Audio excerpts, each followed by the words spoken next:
ಎನ್ನುವರು ಕೆಲವರು, ಖುದಾ ಎನ್ನುವರು ಕೆಲವರು, ಕೆಲವರು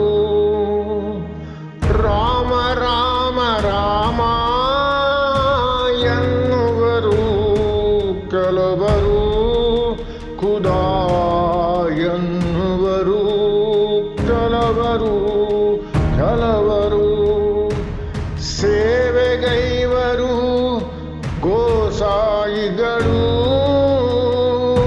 ಅಲ್ಲಾನ ಸೇವೆ ಮಾಡುವರು ಕೆಲವರು, ಕೆಲವರು. ಎಲ್ಲಿಗೂ ನಮಸ್ಕಾರ. ನಾನು ಆಗುಂಬೆ ನಟರಾಜ್. ಸಿಖ್ಖರ ಇತಿಹಾಸದ ಬಗ್ಗೆ ನಾನು ಮಾತಾಡ್ತಾ ಇದ್ದೆ. ಹಿಂದಿನ ಸಂಚಿಕೆಯಲ್ಲಿ ತೇಗ್ ಬಹದ್ದೂರ್ ಅವರ ವಿಷಯ, ಅವರ ಜೀವನ ವೃತ್ತಾಂತವನ್ನು ನಾನು ಸಾದರಪಡಿಸಿದ್ದೆ. ಇಂದಿನ ಸಂಚಿಕೆಯಲ್ಲಿ ಅವರ ಮಗ ಗುರು ಗೋಬಿಂದ್ ಸಿಂಗ್ ಅಂತ ಅವರ ಹೆಸರು. ತೇಗ್ ಬಹದ್ದೂರ್ ಅಷ್ಟೇ ಅವರು ವೀರರಾಗಿದ್ರು, ಅಷ್ಟೇ ಪ್ರಸಿದ್ಧಿ ಹೊಂದರು. ಇವರು ಅಂತಿಮ ಕೊನೆ ಗುರು ಅಂತ ಕರೀತಾರೆ. ಅದರ ಕಾರಣ ಮುಂದೆ ಹೇಳ್ತೀನಿ. ಅವರು ಹುಟ್ಟಿದ್ದು 1666ರಲ್ಲಿ, ಗತಿಸಿದ್ದು 1708ರಲ್ಲಿ. ಇವರ ಚರಿತ್ರೆ ತುಂಬ ಚೆನ್ನಾಗಿದೆ, ತುಂಬಾ ವಿಚಾರವುಳ್ಳದ್ದಾಗಿದೆ. ಜಾಸ್ತಿ ಇದೆ, ಇದು ಒಂದು ಎರಡು ಮಾತಿನಲ್ಲಿ ಹೇಳೋಕ್ಕಾಗೋದಿಲ್ಲ, ಇದು ಅಷ್ಟಿದೆ ಇವ್ರದ್ದು.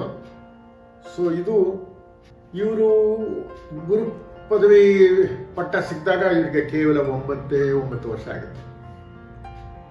9 ವರ್ಷದಲ್ಲಿ ಗುರುಪಟ್ಟ ಪಡೆದ ಇವರು ಬಾಲ್ಯದಲ್ಲೇ ಅವರಿಗೆ ಸಿಖ್ ಧರ್ಮದ ಬಗ್ಗೆ ಅರಿವು ಉಂಟಾಗಿತ್ತು. ಎಲ್ಲ ಪಾಠ ಎಲ್ಲ ಹೇಳ್ಕೊಟ್ಟಿದ್ರು, ತಂದೆ ಮಾಡಿದ್ದೆಲ್ಲ ಗೊತ್ತಾಗಿತ್ತು ಅವರಿಗೆ. ಹಾಗಾಗಿ ಎಲ್ಲ ಗುರುಗಳಂತೆ ಇವರು ಕೂಡ ಸಿಖ್ ಧರ್ಮದ ರೀತಿ ನೀತಿ ಅಭ್ಯಾಸ ಮಾಡಿಕೊಂಡ್ರು. ಶಸ್ತ್ರವಿದ್ಯೆ ಕೂಡ ಅಭ್ಯಾಸ ಮಾಡಿದ್ರು. ಸೊ ಅದು ಅಷ್ಟೇ ಅಲ್ಲದೆ ಸಂಸ್ಕೃತ, ಅರಾಬಿಕ್ ಮತ್ತು ಪಂಜಾಬಿ ಭಾಷೆಗಳಲ್ಲಿ ಕೂಡ ಪರಿಣತಿ ಪಡೆದಿದ್ರು. ಇನ್ನೂ ಹೇಳೋದಾದ್ರೆ ಇವರು ಕವಿಯಾಗೂ ಹೊರಹೊಮ್ಮಿದ್ರು. ಒಳ್ಳೊಳ್ಳೆ ಕವಿತೆಗಳನ್ನು ಬರೆದರು, ಭಜನೆಗಳನ್ನು ಬರೆದರು. ಅದು ಮುಂದೆ ತುಂಬಾನೇ ಪ್ರಸಿದ್ಧಿಗೊಂಡದು. ಸೊ ಇವರು ಬಾಲ್ಯದಲ್ಲೇನೆ ಒಂಥರ ಶಸ್ತ್ರವಿದ್ಯೆ ಕಲ್ತಿದ್ದರಿಂದ ಸೈನ್ಯ ಕಟ್ಟಲಿಕ್ಕೆ ಶುರು ಮಾಡಿಬಿಟ್ರು. ಶಿಷ್ಯರಿಗೆಲ್ಲ, ಅವರ ಶಿಷ್ಯಂದ್ರಿಗೆಲ್ಲ ಹೇಳಿದ್ರು, ನೀವು ಬನ್ನಿ, ನಾವು ಹೀಗೆ ಇದ್ರೆ ಆಗುದಿಲ್ಲ, ಹೀಗೆ ಕೂತ್ರೆ ಅದರಲ್ಲಿ ಇದೇ ಥರ ಇದ್ರೆ ಭಾಷಾ ನಮ್ಮನ್ನು ಹಿಡಿದು ಕುರಿಗಳ ಥರ ಹತ್ಯೆ ಮಾಡಾಕ್ಬಿಡ್ತಾನೆ. ನಾವು ಕುರಿಗಳಾಗಿರೋದು ಬೇಡ, ಸಿಂಹಗಳಾಗಿರೋಣ ಅಂತ ಹೇಳಿ ಎಲ್ಲರನ್ನೂ ಹುರಿದುಂಬಿಸ್ತಾನೆ. ನಿಧಾನವಾಗಿ ಒಂದು ಪುಟ್ಟ ಪ್ರಮಾಣದ ಸೈನ್ಯನೇ ಕಟ್ಟಿಬಿಡ್ತಾರೆ ಅವರು. ಸೊ ಇದು ಒಂದು ಅದ್ಭುತಕಾರಿ, ಅದು ಟ್ರಾನ್ಸ್ಫಾರ್ಮೇಷನ್ ಅಂತ ಹೇಳ್ತಾರೆ ಇದಕ್ಕೆ. ಒಂದು ಆಧ್ಯಾತ್ಮಿಕ ಜೀವನಕ್ಕೋಸ್ಕರ ಮುಡುಪಾಗಿಟ್ಕೊಂಡು ನೀವು ಎಲ್ಲರೂ ಆಧ್ಯಾತ್ಮಿಕ ಜೀವನದಲ್ಲೇ ಸಾಗಿರಿ ಅಂತೇಳಿ ಗುರುನಾನಕ್ ನೆರೆದು ಪ್ರತಿಯೊಬ್ಬರು ಹೇಳಿದಾಗ, ಈ ಗುರು ಮಾತ್ರ ಆಧ್ಯಾತ್ಮಿಕದ ಜೊತೆಗೆ ನಾವು ಬಲಶಾಲಿಯಾಗಿರ್ಬೇಕು, ನಮ್ಮನ್ನು ನಾವೇ ರಕ್ಷಣೆ ಮಾಡ್ಕೊಳ್ಳೋದ್ರ ಆಯುಧಪಾಣಿಗಳಾಗಬೇಕು.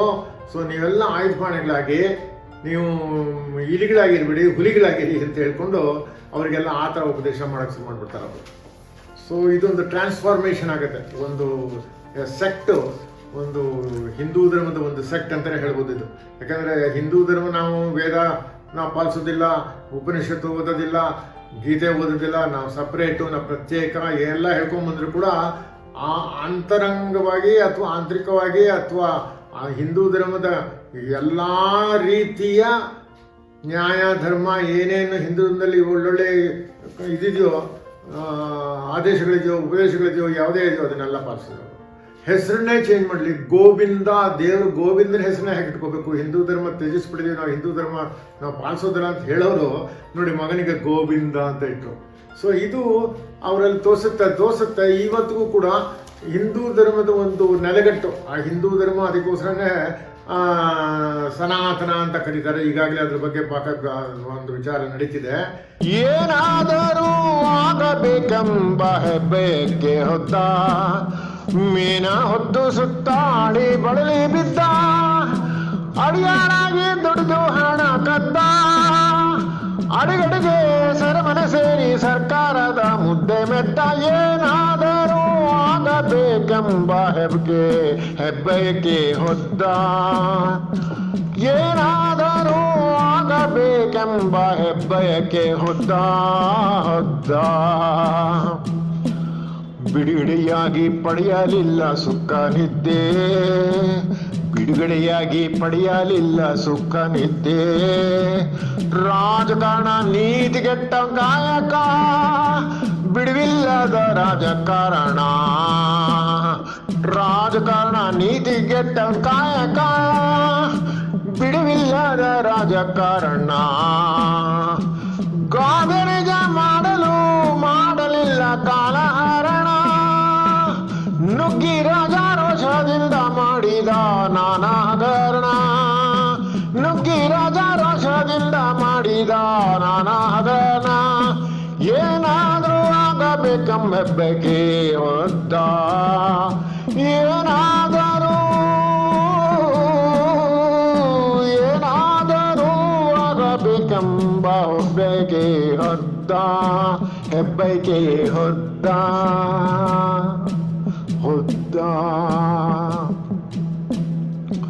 ಹಂತವಾಗಿ ಎಸಗಿದ ಹಂತವಾಗಿ ಎಸಗಿದ ಮಾನ ಮರ್ಯಾದೆ ಹರಣ ಕಂತೆಯಾಗಿ ಸುರುಮಳೆಯಾಯಿತು ಹಣ್ಣಿನ ಕಿರಣ ಕಂತೆಯಾಗಿ ಸುರುಮಳೆಯಾಯಿತು ಹಣ್ಣಿನ ಕರಣ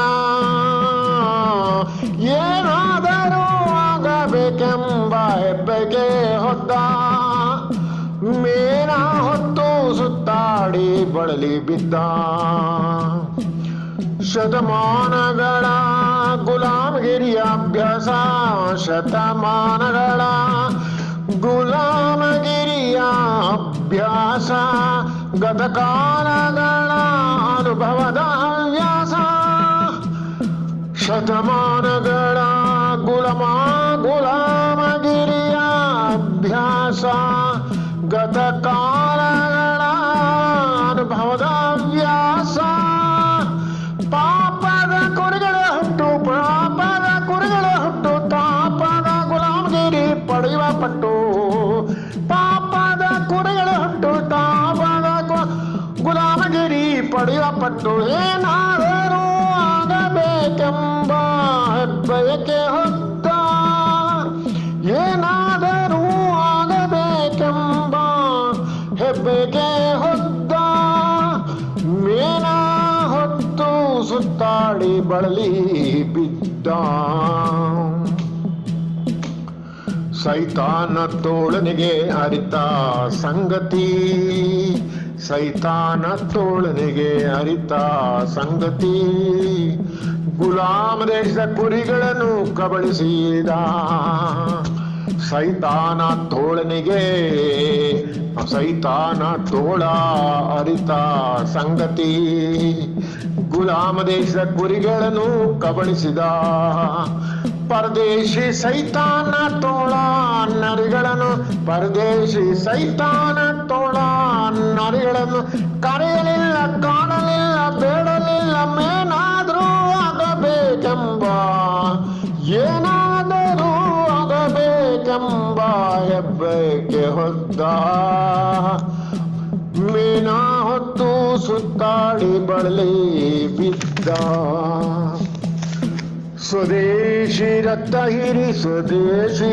ಹೀರಿ ಮಾಂಸ ತಿಂದು ತೆಗಿದ ಸ್ವದೇಶಿ ರಕ್ತ ಹೀರಿ ಮಾಂಸ ತಿಂದು ತೆಗಿದ ತನ್ನೆದೆಗೆ ಕೊಬ್ಬು ಬಿಗಿದು ಬೀಗಿದ ತನ್ನೆದೆಗೆ ಕೊಬ್ಬು ಬಿಗಿದು ಬೀಗಿದ ಹರಿಹರಿ ಎಂದು ಬೇಡುವ ತನ್ನದೆ ತಾಣ ಹರಿಹರಿ ಎಂದು ಬೇಡುವ ತನ್ನದೆ ತಾಣ ಕುರಿಮರಿಗಳ ನಿಟ್ಟುಸಿರ ಬಾಣ ಕುರಿಮರಿಗಳ ನಿಟ್ಟುಸಿರ ಬಾಣ ಪರಿಪರಿಯಾಗಿ ಚುಚ್ಚಿ ನಡೆಸಿತು ತೆಗೆಯಿತು ಪ್ರಾಣ ಪರಿಪರಿಯಾಗಿ ಚುಚ್ಚಿ ನರಳಿಸಿತು ತೆಗೆಯಿತು ಪ್ರಾಣ ಏನಾದರೂ ಆಗಬೇಕೆಂಬ ಬೆಗೆ ಹೊದ್ದ ಏನಾದರೂ ಆಗಬೇಕೆಂಬ ಹೆಬ್ಬಯಕೆ ಹೊದ್ದ ಮೇನ ಹೊತ್ತು ಸುತ್ತಾಡಿ ಬಳಲಿ ಬಿದ್ದ ಬಿದ್ದ ಮೀನ ಹೊತ್ತು ಸುತ್ತಾಡಿ ಬಳಲಿ ಬಿದ್ದ. ಸನಾತನ ಅದನ್ನು ಅಳಿಸ್ಲಿಕ್ಕೆ ಆಗುದೇ ಇಲ್ಲ ಅಂತ ಒಂದು ಭಾವನೆ ಇದೆ. ಯಾಕಂದ್ರೆ ಸನಾತನ ಅದು ಒಂದು ನೆಲಗಟ್ಟದು, ಬೇಸ್ಮೆಂಟ್ ಬೇಸ್ಮೆಂಟ್ ಹೆಂಗೆ ಕಿತ್ತಾಕೈತೆ, ಆಳವಾಗಿ ಉಳ್ಬಿಟ್ಟಿದೆ. ಒಂದು ಬರುವ ಬೇರೆ ಎಷ್ಟು ಆಳವಾಗಿ ಹೋಗಿದೆ ಅಂದರೆ ಶತಮಾನಗಳ ಕಾಲ ಅದು ಉಳಿದಿದೆ. ಆ್ಯಂಡ್ ಅದರಲ್ಲಿ ನ್ಯಾಯ ನೀತಿ ಧರ್ಮ ಇದೆ ಅದರಲ್ಲಿ, ಇಲ್ಲ ಅಂತ ಹೇಳಲಿಕ್ಕೆ ಸಾಧ್ಯನೇ ಇಲ್ಲ. ಹಾಗಾಗಿ ಈ ಸಿಖ್ ಧರ್ಮದಲ್ಲೂ ಕೂಡ ಅವರು ಎಷ್ಟೇ ಅವರು ಹಿಂದೂ ಧರ್ಮ, ನಾವು ಹಿಂದೂ ಧರ್ಮ ತ್ಯಜಿಸ್ಬಿಟ್ಟಿದ್ದೀವಿ, ನಾವು ಹಿಂದೂಗಳಲ್ಲ ಅಂತ ಹೇಳಿದ್ರು ಕೂಡ ಅವ್ರು ಪರಿಪಾಲಿಸೋದೆಲ್ಲ ಆ ನ್ಯಾಯ ನೀತಿ ಧರ್ಮನೇ. ಹಿಂದೂ ಧರ್ಮದಲ್ಲಿ ಏನೇನು ಹೇಳಿದೆಯೋ ಅದನ್ನೆಲ್ಲ ಪರಿಪಾಲಿಸಿದ್ರು. ಈ ಗೋವಿಂದ್ ಸಿಂಗ್ ಕೂಡ ಅದನ್ನೇ ಮಾಡ್ತಾರೆ. ಅವರು ಅದ್ರ ಒಂದು ವಿಶೇಷ ಏನು ಅಂತಂದರೆ, ಹಿಂದೂ ಧರ್ಮದಲ್ಲಿ ಕೇವಲ ಒಂದು ಜಾತಿಯವರು, ಈಗ ಕ್ಷತ್ರಿಯರು ಅಂತ ಯಾರು ಹೇಳ್ತಾರೆ ಅವ್ರು ಮಾತ್ರ ಆಯುಧ ಇಟ್ಕೊಂಡು ಯುದ್ಧದಲ್ಲಿ ಪಾರ್ಟಿಸಿಪೇಟ್ ಮಾಡಬೇಕು ಅಥವಾ ಯುದ್ಧದಲ್ಲಿ ಭಾಗಿಯಾಗಬೇಕು, ರಕ್ಷಣೆ ಮಾಡಬೇಕು ಅಂತ ಒಂದು ಪದ್ಧತಿ ಇತ್ತಲ್ಲ, ಅದನ್ನು ತ್ಯಜಿಸ್ತಾರೆ. ಪ್ರತಿಯೊಬ್ಬ ಸಿಖ್ ಕೂಡ ಆಯುಧಪಾಣಿ ಆಗಬೇಕು, ಅವನು ರಕ್ಷಣೆ ಮಾಡ್ಕೋಬೇಕು ಅಂತ ಉಪದೇಶ ಮಾಡೋಕ್ಕೆ ಶುರು ಮಾಡ್ಬಿಡ್ತಾರೆ ಅವರು. ಭಾಳ ಚೆನ್ನಾಗಿದೆ ಅದು ಇವತ್ತಿಗೂ ಅದು ಅನುಸರಿಸಬೇಕಾಗುತ್ತೆ. ಯಾಕಂದರೆ ಅವ್ರು ಹೇಳ್ತಾರೆ, ಅವರು ಪುಕ್ಕಲಾಗಿ ಹೇಡಿಗಳಾಗಿ ಅವಮಾನಗಳಿಂದ ಜೀವಿಸೋ ಬದಲು ತಮ್ಮ ಧರ್ಮ ಮತ್ತು ಜೀವಿಗಳನ್ನು ರಕ್ಷಿಸಿಕೊಳ್ಳಲು ಕೇವಲ ಧಾರ್ಮಿಕತೆಯೊಂದೇ ಸಾಲದು ಅಂತ ಅವರಿಗೆ ಮನವರಿಕೆ ಆಗಿಬಿಟ್ಟಿರ್ತದೆ ಸಣ್ಣಲ್ಲೇನೆ. ಸೊ ಏನಾಯಿತು, ಅವರು ಸ್ಲೋಲಿ ಅಂದರೆ ನಿಧಾನವಾಗಿ ಅವರು ತಮ್ಮ ಆಸ್ಥಾನ, ತಮ್ಮ ಗುರುವಿನ ಒಂದು ಇದಿತ್ತಲ್ಲ, ಒಂದು ಮನೆ ಅಂತ ಹೇಳ್ತೀವಲ್ಲ, ಅದನ್ನು ಸ್ವಲ್ಪ ಅರಮನೆ ಥರನೇ ಕನ್ವರ್ಟ್ ಮಾಡಿ ಶುರು ಮಾಡ್ತಾರೆ ಅಂತ. ರಾಜರು ಇರೋ ಥರನೇ ಅದೊಂದು ಆಸ್ಥಾನ ಆಗೋಗ್ಬಿಡ್ತದೆ. ಗುರು ಹಂಗೆ ಗುರುಪೀಠದಲ್ಲಿ ಕೂತ್ಕೊಂಡು ಉಪದೇಶ ಮಾಡೋದಲ್ಲದೆ ಜೊತೆಗೆ ಅವ್ರ ಜೊತೆಗೆ ಕಾಲಾಳುಗಳು, ಸೈನಿಕರು, ಒಡ್ಡೋಲಗ ಅಂತ ನಾವು ಕನ್ನಡದಲ್ಲಿ ಕರಿತೀವಿ, ಆ ಥರ ರಾಜಮಹಾರಾಜರಿ ಟಿ ವಿನಲ್ಲಿ ಅವರ ಒಂದು ಆಶ್ರಮ ಶುರುವಾಗ್ಬಿಡ್ತದಂತೆ, ಪ್ರಾರಂಭ ಆಗ್ಬಿಡ್ತದಂತೆ. ಅವಾಗ ಏನಾಗುತ್ತೆ, ಅಕ್ಕಪಕ್ಕದಲ್ಲಿ ಇರ್ತಾರಲ್ಲ ಈ ಶಿವಾಲಿಕ್ ಹಿಲ್ಸ್ ಅಂತ ಕರೀತಾರೆ, ಅದಕ್ಕೆ ಹಿಮಾಲಯ ಪರ್ವತದ ತಪ್ಪಲಲ್ಲೆಲ್ಲ ಗುಡ್ಡುಗಳಿದೆಯಲ್ಲ, ಅದಕ್ಕೆ ಶಿವಾಲಿಕ್ ಗುಡ್ಡುಗಳು ಅಂತ ಕರೀತಾರೆ. ಅಲ್ಲೆಲ್ಲ ಗುಡ್ಡ ಪ್ರದೇಶದಲ್ಲೆಲ್ಲ ಈ ರಾಜರು ಇರ್ತಾರೆ, ಅವ್ರಿಗೆಲ್ಲ ಪಾಳೆಗಾರರು ಇರ್ತಾರೆ, ರಾಜರು ಇರ್ತಾರೆ, ಪುಂಡ್ರಾಜರು ಅವರೆಲ್ಲ. ಒಬ್ಬೊಬ್ಬರು ಒಂದೊಂದು ಎಕರೆ, 2 ಎಕರೆ, 3 ಎಕರೆ, 10 ಎಕರೆ ಇಟ್ಕೊಂಡು ಒಬ್ರಿಗೊಬ್ರು ಅದು ಮೊದಲಿಂದ ನಡೆದು ಬಂದಿದ್ದೆ. ಬಟ್ ಅವರೆಲ್ಲ ಬಾದಶಾಹ ಔರಂಗಜೇಬ್ಗೆ, ಡೆಲ್ಲಿ ಬಾದಶಾಹನಿಗೆ ಕಪ್ಪು ಕಾಣಿಕೆ ಕೊಡ್ತಾ ಇದ್ದಾರೆ. ಅವನಿಗೆ ಹೆದರಿಕೆ, ಅವನ ಬಲಿಷ್ಠ ಸೈನ್ಯ ಇತ್ತಲ್ಲ, ಏನು ಮಾಡೋಕ್ಕಾಗ್ತಾ ಇಲ್ಲ ಅವರಿಗೆ. ಇವರೆಲ್ಲ ಒಗ್ಗಟ್ಟಿರಲಿಲ್ಲ. ಇವ್ರ ಪಾಡಿಗೆ ಇವರು, ಆಯ್ತಪ್ಪ ನಿನ್ನ ತಂಟೆ ಬರಲ್ಲ, ನೀನು ನನ್ನ ತಂಟೆ ಬರೋದು, ನನ್ನ ಪಾಡಿ ನಾವು ಇರ್ತೀವಿ, ನಿನಗೆ ಎಷ್ಟು ಬೇಕೋ ಕಪ್ಪ ಕಾಣ್ತೈತೋ ಅಂತ ಕೊಟ್ಬಿಟ್ಟು ಶಾಂತಿ ಕಾಪಾಡ್ಕೊಂಡಿರ್ತಾರೆ. ಬಟ್ ಯಾವಾಗ ಗುರು ಗೋವಿಂದ್ ಸಿಂಗ್ರು ಸ್ವಲ್ಪ ಸೈನ್ಯ ಕಟ್ಕೊಂಡು ತಾವು ರಾಜಂತರ ಮೆರೀಲಿಕ್ಕೆ ಶುರು ಮಾಡಿದ್ರೆ ಇವರಿಗೆಲ್ಲ ಹೆದರಿಕೆ ಆಗ್ಬಿಡುತ್ತೆ. ಅವ್ರು ದೂರ ಕೊಡ್ತಾರೆ. ಇಲ್ಲೊಬ್ಬ ರಾಜಂತರ ಧಾರ್ಮಿಕ ವ್ಯಕ್ತಿ ಅಂತ ಹೇಳ್ತಾನೆ, ಇವನು ಸೈನ್ಯ ಇಟ್ಕೊಂಡಿದ್ದಾನೆ, ಇವನು ಶಿಷ್ಯಂದ್ರೆಲ್ಲ ಕತ್ತಿ ಇಟ್ಕೊಂಡು ಓಡಾಡ್ತಾ ಇದ್ದಾರೆ, ನಮಗೆಲ್ಲ ಹೆದರಿಕೆ ಆಗ್ತಿದೆಪ್ಪ, ನೀವು ಸ್ವಲ್ಪ ನಮಗೆ ಸಹಾಯ ಮಾಡಿ ಅಂತ. ಸೊ ಇದು ಏನಾಗುತ್ತೆ, ನ್ಯಾಚುರಲಿ ಸಮರ ಸ್ಟಾರ್ಟ್ ಆಗ್ತದೆ, ಯುದ್ಧಗಳು ಸ್ಟಾರ್ಟ್ ಆಗ್ತದೆ, ಒಬ್ರಿಗೊಬ್ರು ಹೊಡೆದಾಟ ಸ್ಟಾರ್ಟ್ ಆಗ್ತದೆ. ಅದು ಎಲ್ಲಿ ತನಕ ಹೋಗ್ತದೆ ಅಂತಂದರೆ, ಆನಂದಪುರದಲ್ಲಿ ಒಂದು ಕೋಟೆನೇ ಕಟ್ಕೊತಾನೆ ಇವನು. ಕೋಟೆನೇ ಕಟ್ಕೊಂಡು ಎಲ್ಲ ಥರ ಯುದ್ಧಗಳು ಆಗುತ್ತೆ, ಆ ಕೋಟೆನ ಆಕ್ರಮಿಸ್ಕೊಳ್ಳುತ್ತೆ. ಇದು ಭಾಳ ಇದೆ, ತುಂಬ ನಡೀತಿದೆ ಇದು ಇವರಿಬ್ಬರ ಮಧ್ಯ. ಕೊನೆಗೆ ಅವನು ದೊಡ್ಡದೊಂದು ಸೈನ್ಯನೇ ಕಳಿಸ್ಬಿಡ್ತಾನೆ ಮೊಘಲನು, ಔರಂಗಜೇಬ್ ಇವ್ರನ್ನ ಹತ್ತಿಕ್ಕಕ್ಕೆ. ಆ ಹತ್ತಿಕ್ಕವಾಗ ಅಲ್ಲಿ ಜನರೆಲ್ಲ ಏನಾಗುತ್ತೆ, ಈ ಪುಕ್ಕಲರಾದರೂ ಕೂಡ ಈ ಒಬ್ಬ ಗುರು ಶಸ್ತ್ರ ಪ್ರಾಣಿ ಆದಾಗ ನಾವೇ ಯಾಕಪ್ಪ ಆಗಬಾರ್ದು ಅಂತೇಳಿ ಹಿಂದೂಗಳೆಲ್ಲ ಬಂದು ಸೇರ್ಕೊಳ್ತಾರಂತೆ. ನಾವು ಕೂಡ ಅಂದರೆ ಜಾಟ್ 6 ಅಂತ ಹೇಳ್ತೀವಲ್ಲ, ಅವರೆಲ್ಲ ಅಲ್ಲೆಲ್ಲ ರೈತರದು, ಅವರೆಲ್ಲ ಸೇರ್ಕೊಂಡು ಬಿಡ್ತಾರೆ. ರೈತರು ಹೊಲದಲ್ಲಿ ಉಳೋ ಬದಲು ಯುದ್ಧ ಭೂಮಿಯಲ್ಲಿ ಕಾದಾಡೋದು ಅಂತಂದರೆ ಭಾಳ ಅಪರೂಪನೇ ಅಲ್ವಾ ನಮ್ಮ ದೇಶದಲ್ಲಿ, ಭಾಳ ಅಪರೂಪ. ಅದು ಮರಾಠಗಳಲ್ಲಿ ಇತ್ತದು. ಮರಾಠರು ಏನು ಮಾಡ್ತಾರೆ, ಇನ್ನು ಶಿವಾಜಿ ಕಾಲದಲ್ಲಿ ಸೈನ್ಯಕ್ಕೆ ಸರಬರಾಜು ಜನಗಳು ಬರೆದಿದ್ದಾಗ ಬಲವಂತಾಗಿ ಮರಾಠ ರೈತರನ್ನೆಲ್ಲ ಕರೀತಂತೆ. ಬಲವಂತಾಗಿ ಬರ್ರಿ, ನೀವು ಇಲ್ದರೆ ನಿಮ್ಮನ್ನು ಇದು ಮಾಡ್ಬಿಡ್ತಾರೆ ಅಂತೇಳಿ ಅದೊಂದು ಪ್ರತೀತಿ ಇದೆ. ಅವರು ಬಲವಂತವಾಗಿ ಅವನ್ನ ಸೈನ್ಯಕ್ಕೆ ಸೇರಿಸ್ಕೊಳ್ತಾ ಇದ್ರು, ಹಾಗೆ ಅಂತ. ಮುಸ್ಲಿಮ್ಸು ಅದೇ ಮಾಡಿದ್ರು. ಎಲ್ಲೆಲ್ಲಿ ಅವರು ಹೋರಾಟ ಮಾಡಿದ್ರು, ಎಲ್ಲೆಲ್ಲಿ ಸೆರೆ ಹಿಡಿದ್ರು ಹಿಂದೂಗಳನ್ನ, ಎಲ್ಲೆಲ್ಲಿ ಅವ್ರನ್ನ ಸೋಲಿಸಿದ್ರು, ಅವ್ರನ್ನೆಲ್ಲ ಕಂಪಲ್ಸರಿಲಿ ಮತಾಂತರ ಮಾಡಿ ಅವ್ರನ್ನೆಲ್ಲ ಮುಸ್ಲಿಮ್ ಮಾಡ್ಕೊಂಡ್ಬಿಟ್ರು. ಯಾಕಂದರೆ ಅವ್ರಿಗೆ ಬೇಕಲ್ಲ, ಸೈನಿಕರು ಬೇಕಲ್ಲ, ಸೈನಿಕರು ಇಲ್ಲದೇ ಹೆಂಗೆ ಯುದ್ಧ ಮಾಡೋದು. ಸೊ ಇದು ಒಂದು ಈಗ ಚಿತ್ರದುರ್ಗದಲ್ಲೂ ಕೂಡ ಹಾಗೆ ಆಯ್ತಂತೆ. ಹೈದರಾಲಿ ಟಿಪ್ಪು ಸುಲ್ತಾನ್ ಯುದ್ಧ ಮಾಡಿ ಅವ್ರನ್ನೆಲ್ಲ ಸೋಲಿಸಿದಾಗ, ನಾಯಕರು ಸೋಲಿಸಿದಾಗ ಅಲ್ಲಿ ಸೆರೆ ಹಿಡಿದ ಎಲ್ಲ ಸೈನಿಕರನ್ನು ಮತಾಂತರ ಮಾಡಾಕ್ಬಿಟ್ರು. ನಿಮ್ಗೆಲ್ಲರಿಗೂ ನಮಸ್ಕಾರ, ಧನ್ಯವಾದಗಳು. ರಾಮ ರಾಮ ರಾಮ ಎನ್ನುವರು ಕೆಲವರು, ಖುದಾ ಎನ್ನುವರು ಕೆಲವರು.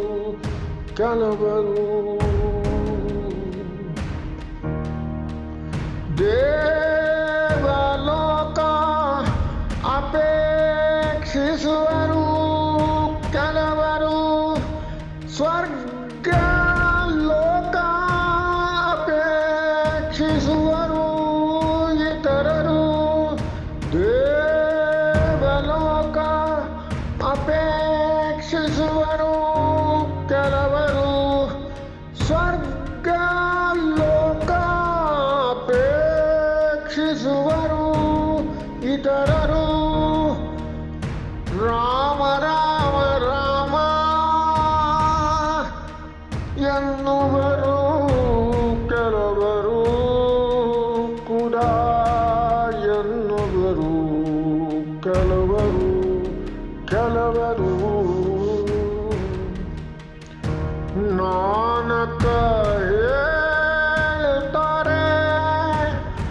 ನಾನಕ ಹೇಳುತ್ತಾರೆ, ದೇವರ ಇಚ್ಛೆ ಪಡೆದಾತ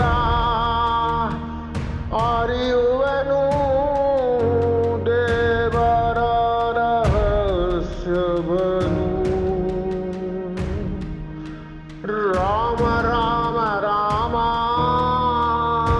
ಎನ್ನುವರು ಕೆಲವರು, ಖುದಾ ಎನ್ನುವರು ಕೆಲವರು.